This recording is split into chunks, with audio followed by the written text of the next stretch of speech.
시청자 여러분 안녕하세요. 별별 이야기 차윤주입니다.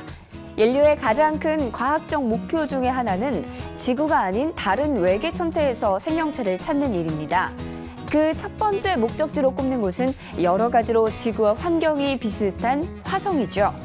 지금도 많은 탐사선이 화성을 조사하고 있지만 아직은 생명체의 흔적 찾지 못했습니다. 그렇다면 태양계에서 화성 다음으로 생명체가 존재할 만한 곳은 어딜까요? 자세한 소식 오늘의 별별 뉴스에서 확인해 보시죠. 목성의 위성인 유로파에 대한 근접 탐험이 시작됩니다. 미 항공우주국 나사는 유로파에 대한 입체적 탐험을 위한 과학 장비를 보내 유로파에서 생명체 찾기에 나섭니다. 클리퍼라고 알려진 탐사선을 유로파의 인공위성으로 만들고 유로파의 표면과 내부 구조를 상세하게 관측할 예정입니다.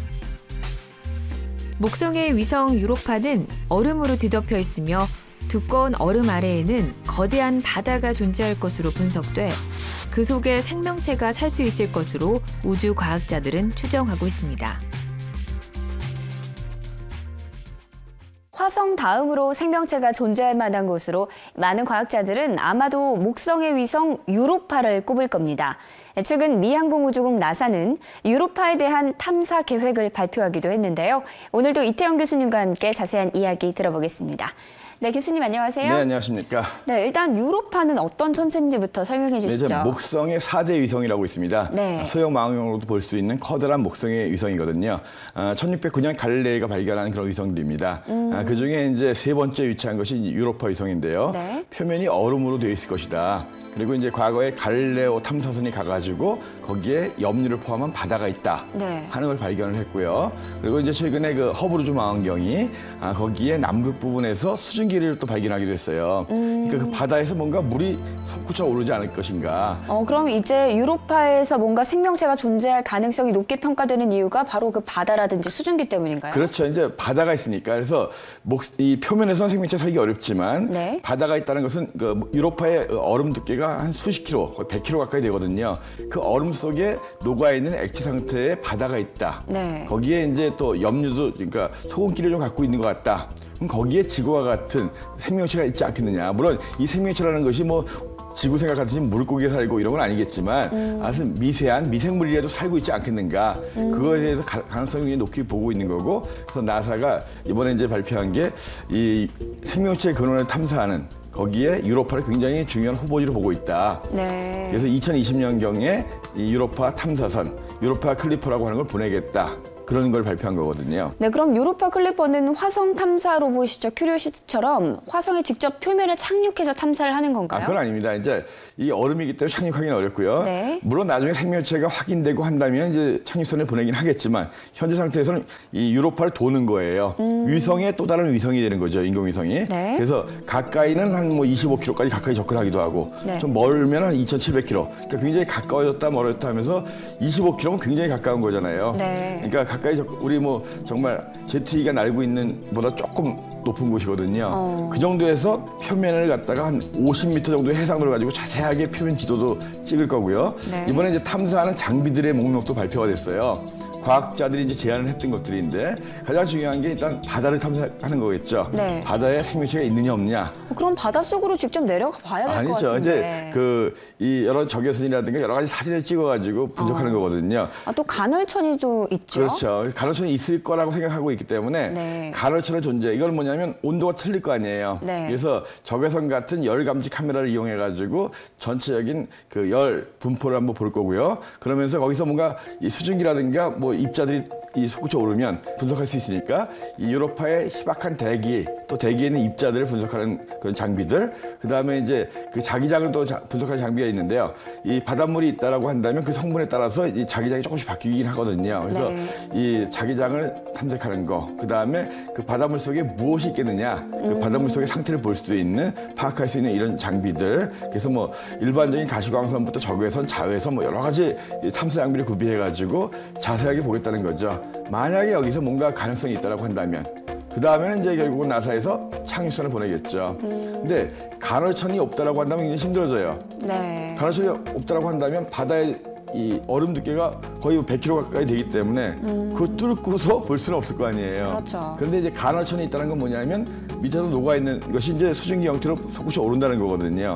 그러면 당연히 거기에 바닷속에 있는 성분들이 딸려올 거 아니에요. 네. 그래서 일단은 간헐천이 있다라고 한다면, 그리고 거기에서 발견되는 발견되는 것들이 생명체에 대한 가능성이 충분히 있다라고 한다면 간헐천 근처에 착륙선을 보내겠죠. 네. 그러면 거기서 정말 생명의 흔적 또는 아주 미생물 같은 것들을 발견하게 된다면 그러면 최초의 인간이 지구 바깥에서 생명체를 발견하게 될 수가 있겠죠.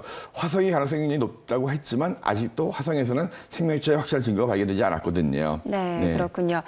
유로파 바닷속에는 과연 어떤 것들이 있을까요? 그 속에 생명체가 있는지 없는지 과학자들의 오랜 궁금증이었는데요. 그 진위 여부가 아마 수십 년 내에는 밝혀지지 않을까 싶습니다. 초거대 블랙홀에서 제트끼리 서로 충돌하는 현상이 사상 처음으로 포착됐습니다. 허블 우주망원경으로 관측한 이번 현상은 지구로부터 약 2억 6천만 광년 떨어진 곳에 위치한 은하 NGC 386E의 중심부에서 포착됐습니다.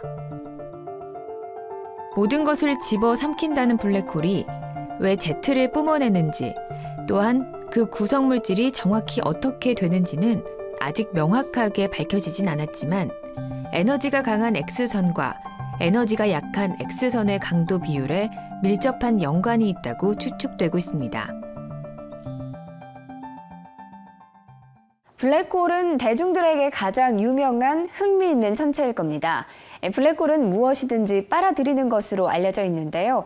그런데 최근 미국 우주망원경 연구소는 허블 우주망원경으로 관측한 타원 은하에서 물질이 뿜어져 나오는 제트 현상을 관측했을 뿐만 아니라 그 제트끼리 충돌하는 모습도 포착을 했다고 합니다. 교수님, 이건 어떤 이야기인가요? 네, 제트라고 하는 것은 이제 블랙홀이 굉장히 빠르게 회전을 하죠. 네. 빠르게 회전하다 보니까 이 빨려 들어가지 못한 것들이 양쪽 회전하는 양쪽 축에서부터 분출되는 거예요. 왜 이 제트들이 이렇게 발생하는지는 정확하게는 밝혀지지 않았지만 자기장 때문에 양쪽 극으로 몰렸다가 거기서 충돌하면서 이제 솟구친다. 이런 얘기가 돼 있는데요. 블랙홀이 크면 클수록 빠져나오는 제트가 더 많겠죠. 네. 그래서 가장 큰 블랙홀은 은하 중심에 있는 겁니다. 그래서 은하 중심에는 태양 질량이 뭐 수백만 배에서 1억 배가 넘는 거대한 블랙홀이 있다. 네. 자이언트 블랙홀이라고 하거든요. 이번에 이제 허블 우주망원경이 촬영한 그런 사진을 보니까 2억 6천만 광년 떨어져 있는 곳에 있는 타원 은하에서 네. 굉장히 강력한 제트들이 분출되고 있더라. 근데 보통 X선들을 주로 내는데 이 제트는 워낙 밝기 때문에 가시광선, 눈으로도 볼 수 있을 정도로 밝은 제트를 뿜어내고 있는데 네. 이 제트는 굉장히 빠르게 분출됩니다. 거의 광속에 가까울 정도로. 그런데 일단 분출이 되는데 왜 거기서 밝은 빛이 나오는 그렇죠. 건가요? 그래서 이제 일단은 분출되는데 이것들이 굉장히 빛의 속도의 98% 정도까지, 굉장히 사실 빛의 속도보다 넘어갈 수는 없으니까 네. 빠르게 분출되는데, 일단 분출되고 난 다음에는 앞에 있는 여러 물질들과 부딪히면서 속도를 줄어들겠죠. 그때 뒤에서 빠르게 분출되는 것들이 와가지고 충돌하는 거예요. 무슨 뭐 지구상으로 보면 자동차가 뒤에서 박는 것과 같은 앞에 그런 정체 건가요? 현상이 일어나면 뒤에서 와가지고 쾅쾅쾅 박는 식으로 일단 제트가 분출된 상태에서 속도가 좀 느려진단 말이에요. 네. 그 상태에서 뒤에서 오는 굉장히 빠른, 뒤에서 발견된 제트가 와가지고 충돌하는 겁니다. 네. 그러니까 거기서 굉장히 밝은 빛이 나오겠죠. 그래서 이 분출된 제트가 간헐적으로 더 밝아졌다, 더 밝아졌다, 이런 식의 현상이 나타나는 거죠. 그렇군요. 예, 허블 우주망원경이 지난 20년 동안을 갖다가 이 타원 은하를 관찰을 했는데 그 제트의 밝기가 변하더라. 그것이 보니까 결국은 뒤에서 온 자동차 충돌하는 것처럼 나중에 분출된 제트가 앞에서 분출된 제트와 충돌하면서 이런 발광 현상이 나오는 것 같다. 이런 모습은 거의 처음이었기 때문에 나사가 굉장히 이 사진을 보면서 아직 정확하게 제트가 왜 일어나는지에 대해서는 밝혀지지 않았지만 좀 더 그 제트의 진실에 좀 더 접근할 수 있는 중요한 발견이 아니겠느냐, 이렇게 생각되고 있습니다. 그럼요. 대부분의 은하의 중심에서도 블랙홀이 있다고 하는데 우리 은하에도 블랙홀이 있는 건가요? 예, 그렇죠. 그러니까 기본적으로 우리 은하를 포함해서 모든 은하의 중심에는 거대한 블랙홀이 있습니다. 그럼 우리 은하에서도 이런 현상이 나타날 그렇죠. 가능성이 있는 건가요? 예, 우리 은하 중심에서도 제트는 발생을 해요. 네. 근데 이번에 발견됐던 것 같이 그렇게 강력하게 밝은 건 아니지만 우리 은하의 중심에서도 제트가 분출되는 사진들이 찍히고 있습니다. 그거는. 그렇군요. 블랙홀에서 무언가가 분출되고 또 블랙홀에서 밝은 빛이 나온다니 우주는 정말 알면 알수록 신비한 공간인 것 같습니다.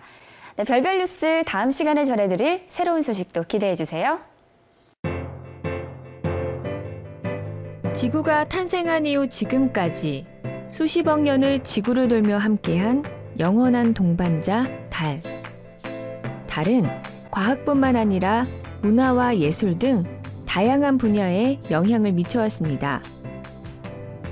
그리고 인류는 1969년 처음이자 유일하게 지구 이외의 천체에 발을 내딛었습니다. 그런데 이러한 달을 직접적으로 이용하려는 시도가 계획 중입니다. 바로 달에 매장된 자원을 채굴하는 건데요. 달에 작은 로버를 착륙시켜 달 표면에서 시료를 채취하고 로버 내부의 오븐으로 가열해서 어떤 물질이 존재하는지 실험을 할 예정입니다. 과연 이 로버는 달에서 어떤 자원을 찾게 될까요? 네, 교수님, 로버가 달에서 무언가를 찾고 있는데 네. 어떤 자원을 찾고 있는 건가요? 네, 이제 과거에 그 달 로봇은 가가지고 이 탐사하면서 주로 이제 그 월석을 가져온다거나 표면에 있는 걸 집어오는 정도였거든요. 네. 이제는 사람이 가서 정주할 기지를 만들겠다 이런 생각을 하다 보니까 거기에서 달에 있는 땅속을 파봐야 돼요. 네. 어떤 자원이 있는 걸 알아야 되겠죠. 제일 먼저 찾아야 될 건 역시 물입니다. 물을 발견해서 마실 수도 있고 또한 분해해서 이 호흡할 수 있는 산소를 만들 수가 있으니까요. 그렇군요. 예, 이 달의 양극에 있는 크레이터에는 이 햇빛이 비치지 않는 영구 동토가 있어가지고 거기에는 얼음이 있다는 것이 알려져 있어요. 하지만 이 양극을 제외한 나머지 지역에서는 해가 비치는 쪽은 온도가 200도 가까이 올라가기 때문에 너무 네. 뜨거워요. 물이 있어봐서 증발하고 없겠죠. 밤은 너무 춥습니다. 하지만 이 해성이 충돌하고 하면서 물은 가져왔을 거란 말이죠. 그럼 표면엔 일단 없는데 그 안에 그렇죠. 살펴보면 있을 수도 있겠네요. 예, 그 안에 암석들이 물을 품고 물을 포함하고 있을 수도 있고 네. 또 얼어 있는 부분이 있을 수도 있고 그렇다면 이제 암석에서 물을 뽑아내면 되는 거고 또 얼음이 있다라면 얼음을 갖다 꺼내서 이제 분해하면 되는 거고.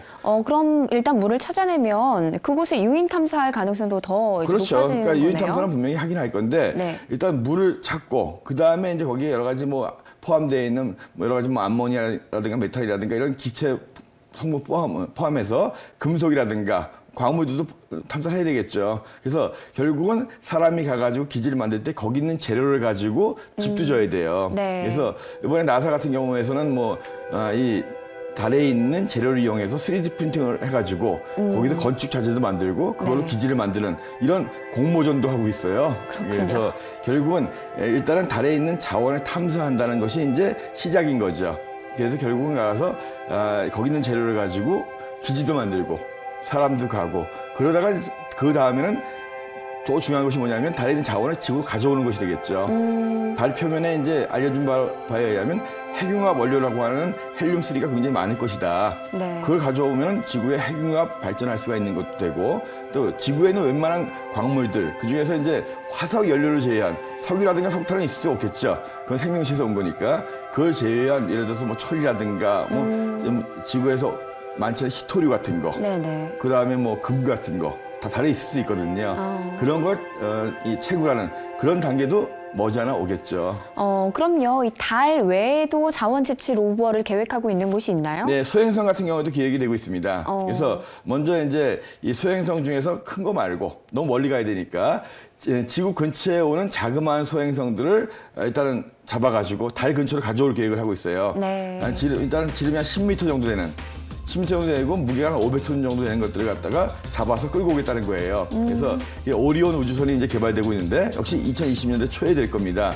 가져다가 일단은 이 달 주위에다가 돌게끔 만들어 놓는 거예요. 네. 그러면서 사람이 내려가서 훈련도 하고 거기 있는 자원을 채취하기도 하고. 그렇군요. 지구에서 자원이 고갈됐다 이런 문제들이 많이 제기되고 있는데 이제는 우주의 자원을 지구로 끌어오는 날이 얼마 남지 않은 것 같습니다.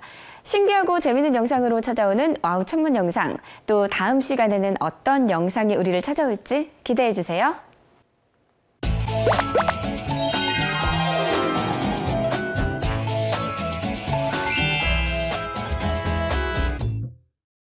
한 주 동안 하늘에서는 어떤 일들이 벌어질까요? 반짝반짝 천문 현상을 보시면 알 수 있습니다. 네, 교수님 이번에 전해주실 하늘 소식은 어떤 건가요? 네, 16일이 합삭이죠. 합삭이면 매번 말씀드리지만 달이 없을 때다. 네. 행성들 보기 정말 좋다 말씀드렸죠. 얼마 전에 그 금성이 최대 이각이라고 해서 가장 오랫동안 볼 수 있는 날이었어요. 네. 금성은 여전히 밝습니다. 7월 중순쯤 되면 가장 밝아지거든요. 네. 그래서 초저녁 하늘에 금성이 굉장히 서쪽에 밝게 보이고 그 다음에 그 옆으로 목성이 보이고 동쪽 하늘에서 토성이 보인다고 했죠. 14일이 화성의 합이라는 날이에요. 합은 뭐냐 하면 지구 바깥에 있는 행성들이 해와 같은 방향에 놓이게 되는 거거든요. 네. 그러면 당연히 안 보이겠죠. 네. 그래서 우리가 가장 잘 쉽게 볼 수 있는 이 행성들이 금성, 토성, 목성, 화성이거든요. 그중에 화성은 지금 어디가 있느냐? 바로 태양 뒤편에 가 있는 거예요. 그렇군요. 태양 뒤편에서 안 보이고 나머지 이 금성과 목성, 토성은 굉장히 잘 보입니다. 그래서 16일이 합삭이니까 음력 1일이 또다시 시작이 되는 거죠. 네. 달은 안 보이지만 행성들 여전히 굉장히 밝게 빛나고 있습니다. 행성들 관측하시면서 또 멋진 한 주 되시기 바랍니다. 네, 이렇게 금성과 목성, 토성 꼭 한번 찾아보시면서 아름다운 밤하늘과 함께 즐거운 추억 만들어 보시면 좋을 것 같네요.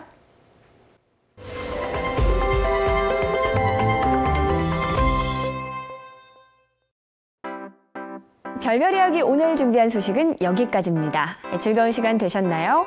다음 시간에도 재미있고 알찬 소식들 가득 준비해서 찾아뵐 테니까 기대 많이 해주시고요. 우주와 천문에 대해서 궁금하신 점은 아래쪽에 보이는 주소로 메일 보내주시기 바랍니다. 궁금증을 시원하게 날려드릴게요. 별별 이야기를 다시 보고 싶으신 분들은 YTN 웨더 홈페이지와 애플리케이션에서 찾아주시기 바랍니다. 시청해주신 여러분 고맙습니다.